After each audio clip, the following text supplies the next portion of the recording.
Hey, it's Kennedy for Reason TV at CPAC 2014, talking to people about the limits of federalism in regards to social issues. We used to call it federalism. That's funny. So, Fred, If I could say it, it would be. do you think federalism should extend to marijuana rights and same-sex marriage for states? Should they decide? Yeah, I think pretty much. Do you think that men should marry men and women should marry women if they so choose? No. Should the states decide, or should there be a federal mandate? States should decide that. And same with marijuana laws, whether it's legalization or decriminalization, should states decide? Yeah, states should decide. And what about same-sex marriage? Should the states be allowed to decide who gets married? Again, I think that's a state-by-state decision. Should states decide whether or not same-sex marriage is legal? Yes. Should states decide whether or not medical marijuana is legal? Yes.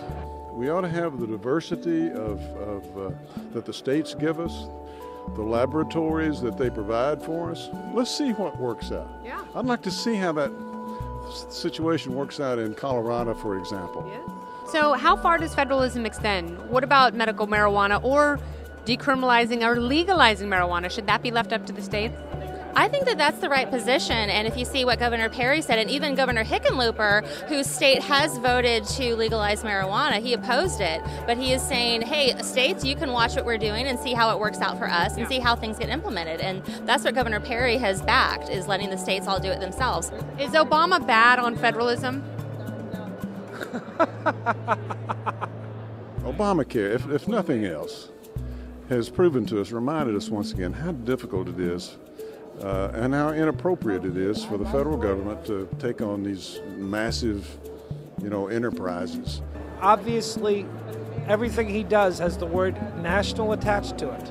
But in fairness to him, that has been about the trend in every presidency since Reagan. Remember, it used to be called these United States as opposed to the United States historically. I used to be in state government, and I can tell you that decisions are not perfect, are certainly so much better made on the state level. What works, for example, in New York doesn't necessarily work in Wyoming. So certainly it makes a lot more sense. Do you think conservatives are using more federalist approach to social issues? They should be. Yeah. Yeah. While I may not agree with what a particular state does on a particular issue, for the most part, unless it really does violate fundamental constitutional principles, they have a right to do what they see fit. Yeah. And every solution doesn't have to be a federal one. And I think, like I say, across the board, we're being reminded of that every day.